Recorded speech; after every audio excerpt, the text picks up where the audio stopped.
नमस्कार विद्यार्थियों। हम अशोक का धम्म पढ़ रहे थे। अशोक के धम्म में हमने जो विभिन्न इतिहासकार हैं उनमें जो धम्म की उन्होंने परिभाषा दी थी उसकी चर्चा हमने कर ली थी। इसके अलावा धम्म क्या था उसके बारे में भी हमने इससे पहले का जो वीडियो है उसके बारे में जान लिया था। आज के इस वीडियो में विद्यार्थियों हम जानेंगे जो है धर्म की सर्वव्यापकता कि जो धम्म की सर्वव्यापकता। विद्यार्थियों सबसे पहले हम सर्वव्यापकता को समझ लेते हैं कि कुछ विद्यार्थी नहीं जानते हो तो समझ ले कि सर्वव्यापकता किसे कहते हैं। कि सर्वव्यापकता उसे कहते हैं कि कोई भी वस्तु देश काल परिस्थिति के आधार पर प्रभावित न हो, वो सर्वव्यापकता कहते हैं।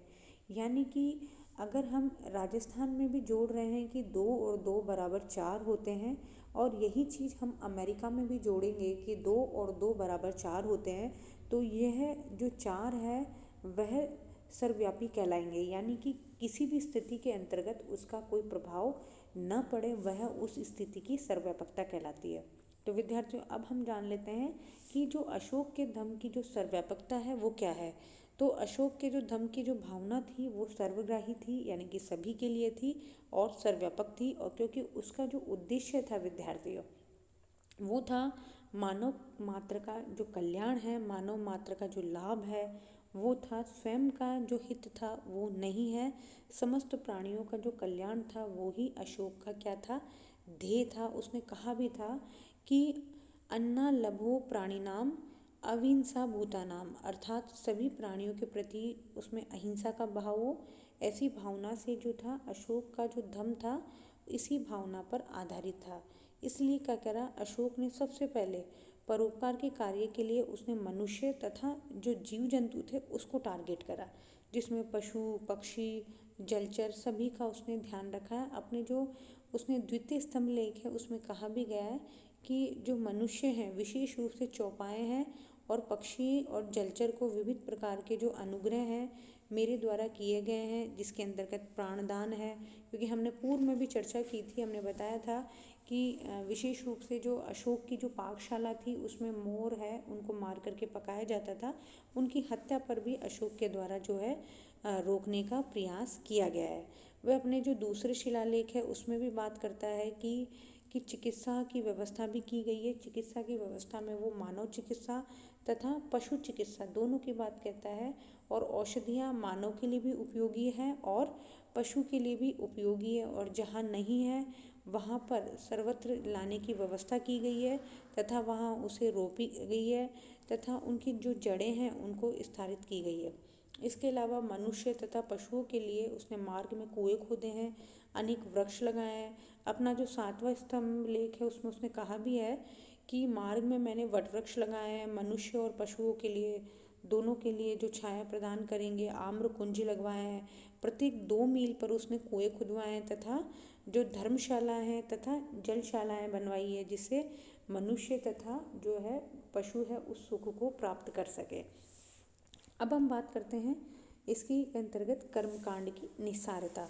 देखिए विद्यार्थी, कर्मकांड क्या होता है ये आप अच्छे से जानते हैं कि ईश्वर को यदि किसी ऐसा कार्य प्रत्यक्ष रूप से किया गया कार्य, जैसे कि यज्ञ करना, ईश्वर को जल चढ़ाना तथा जो यज्ञ आदि करना, मंत्रों को उच्चारण करना, ये सारी चीज़ें कर्मकांड के अंदर आती है। तो अशोक ने जो अपना धम्म है उसकी साधना के लिए जो आचार मार्ग को ही उपयोगी माना, और कर्मकांड और जो बाह्य आडंबर था उसको उसने सारहीन कहा है। अशोक ने इस संबंध में अपने जो विचार है वो कहा है कि धम्म मंगल तथा धम्म दान की अवधारणा में उसे व्यक्त किया गया है। और अशोक ने जो अपना नवा शिलालेख है उसमें अशोक कहता है कि लोग अनेक प्रकार के जो हैं कर्मकांड करते हैं, जैसे कि रोग के लिए, विवाह के लिए, पुत्र लाभ के लिए, प्रदेश गमन के लिए आदि अवसरों पर वो क्या करते हैं, ऐसे मंगल कार्य करते हैं, यानी कि कर्मकांड करते हैं। और ऐसे अवसरों पर स्त्रियां बहुत और विविध प्रकार के जो है शूद्र तथा निरर्थक मंगल कार्य करती हैं, जिसके कोई आवश्यकता नहीं है, ऐसा अशोक मानता है। इसके अलावा वो कहता है इन सभी के अलावा व्यक्ति को जो है अपने माता पिता की सेवा है, ब्राह्मणों के प्रति उदारता है, प्राणियों के प्रति अहिंसा है, इसको उसे आचार में लेना चाहिए। अगला है इसी बिंदु है कि धम्म सहिष्णुता तथा जो है सर्वधर्म धर्म सहिष्णुता तथा सर्वधर्म सार वृद्धि। तो विद्यार्थी इसको भी हम समझेंगे कि ये बिंदु क्या है। तो धर्म सहिष्णु किसे कहते हैं? सभी धर्मों के प्रति जो है समानता का भाव रखना, किसी भी धर्म के प्रति मन में ईर्ष्या की भावना ना होना, किसी प्रकार के द्वेष की भावना ना होना, ऐसी जो भावना होती है वो धार्मिक सहिष्णु की होती है। तो अशोक ने अपने 12वें शिलालेख में भी कहा है कि सभी संप्रदायों की सार्वृद्धि की कामना करते हुए उसने कहा है कि व्यक्ति को धार्मिक सहिष्णु होना चाहिए, और 3 बातों की आवश्यकता पर उसने बल दिया है। किस प्रकार से? नंबर 1 उसने बोला है वचोगुति। वचोगुति का मतलब क्या है कि जो वचन है यानी कि व्यक्ति की जो वाणी है उस पर उसे संयम रखना चाहिए और अपने संप्रदाय की प्रशंसा करनी चाहिए तथा दूसरे संप्रदायों की निंदा नहीं करनी चाहिए। विद्यार्थियों, ये बात बहुत अच्छी, आप अपनी बात रख सकते हो, दूसरे धर्म के बारे में या दूसरे संप्रदाय के बारे में आपको निंदा नहीं करनी चाहिए। और वह जो कोई अपने संप्रदाय की प्रशंसा करता है और दूसरे संप्रदाय की निंदा करता है तो वह अपने ही संप्रदाय की अत्यधिक हानि करता है, ऐसा अशोक का मानना है वचोगुति के माध्यम से। दूसरी बात वो कहता है बहुश्रुत, अर्थात दूसरे धर्म को सुनना और सुनाना चाहिए। देवानाम प्रिय की ऐसी इच्छा है कि जो देवताओं के प्रिय हैं उसकी ऐसी इच्छा है कि आप अपने धर्म को सुने तथा सुनाएं। इसके अलावा समवाय यानी समन्वय के सिद्धांत की बात उसने कही है कि सभी धर्मों के साथ उसे मेलजोल करना चाहिए, आपस में मिलजुल कर करना चाहिए, वही शुभ है। और अपने जो शिलालेख में उसमें अशोक ने कहा है कि जो देवानाम प्रियदर्शी राजा सभी धर्मों, संप्रदायों तथा साधुओं को जो है समान रूप से देखते हैं, समान रूप से दान देते हैं और उतना ही सम्मान देते हैं जैसा अन्य जो है संप्रदायों को सम्मान देते हैं। अगली बात है इसी के अंतर्गत धम्म एक व्यावहारिक सत्य। तो व्यावहारिक सत्य के अंतर्गत जो बात कही है कि अशोक का धम्म केवल सैद्धांतिक ही नहीं था अपितु आदर्श मात्र ही नहीं था, वह तो एक व्यावहारिक सत्य था जिसे स्वयं अशोक ने अपने जीवन में क्या करा, क्रियान्वित करने की कोशिश करी। उसने अपने आचरण में उसको लेकर के आया। उसने जैसे विहार यात्राओं के परित्याग पे बल दे दिया, शिकार तथा हिंसात्मक जो मनोरंजन है आखेट वगैरह उनको भी उसने बंद करवा दिया। ऐसे उत्सवों पे प्रतिबंध लगा दिया जिसमें पशुवध किया जाता था और उसका खान पान किया जाता था।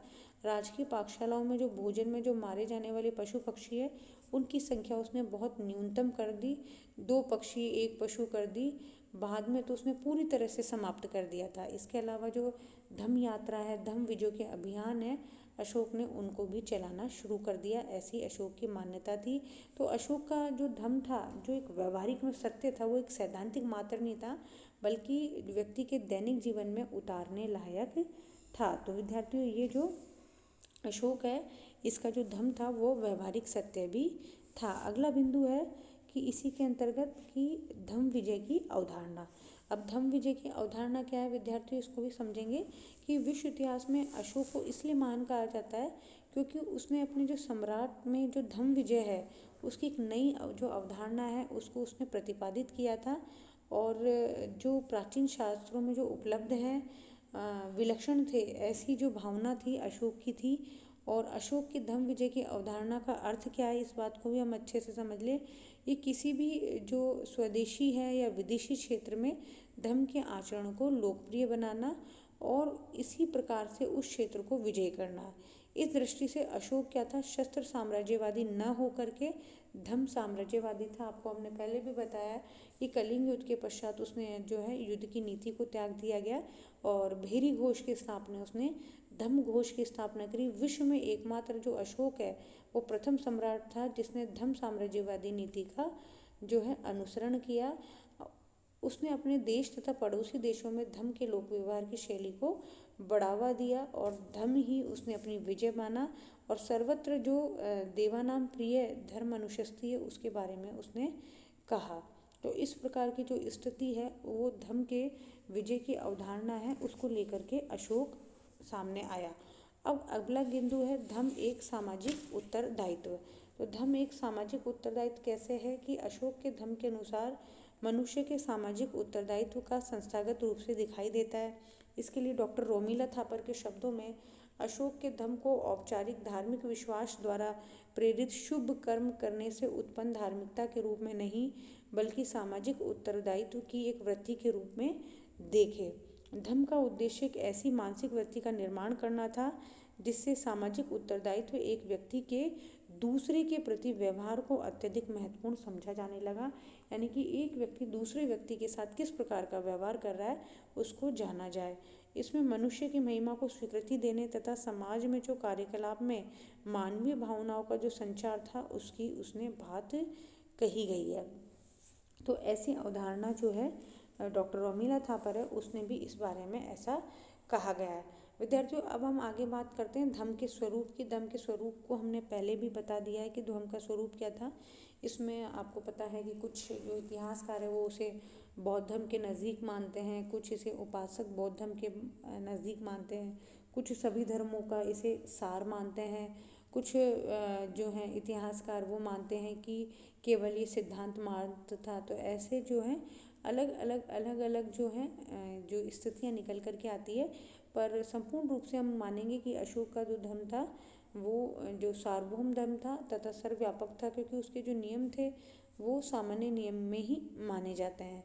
तो जो अशोक है उसने जो अपना एक हम दूसरे शब्दों में कहें कि जो धर्म का स्वरूप है उसको लेकर भी उसको जो विद्वान है उसको काफ़ी उलझनों में डाल दिया, क्योंकि अशोक के धर्म का तारतम्य किसी धर्म विशेष से नहीं करना चाहते हैं। वस्तुतः यह एक जो समस्या इतनी जटिल नहीं है जितनी इसको बना दिया गया है। कि हम इसे साधारण या सीधे शब्दों में कहें तो ये एक सर्वव्यापी धर्म था, आचार मूलक धर्म था और सभी के लिए अपनाए जाने के लिए बहुत आसान धर्म था कि कोई भी व्यक्ति इसको इजीली अपना सकता है। इसके जो धर्म था उसमें किसी प्रकार की संकीर्णता नहीं थी और सभी धर्मों के प्रति ये सम्मानित था, समुच्चय था तथा समन्वय भाव। हाँ, अब विद्यार्थियों, अब हम अंतिम रूप से जान लेते हैं कि अशोक की जो धम्म नीति है या धम्म विजय नीति है उसकी जो इतिहासवेत्ताओं ने जो आलोचनाएं की हैं उस आलोचनाओं को अब हम जान लेते हैं। तो अशोक की जो विजय नीति है उसकी आलोचना के अंतर्गत जो अशोक जो है एक राजा था, राजा होने के साथ उसे शस्त्र विजय को अपनाना चाहिए था और शस्त्र विजय को छोड़ करके उसने धम्म विजय की नीति अपनाई जो राजनीतिक दृष्टिकोण से उचित नहीं थी।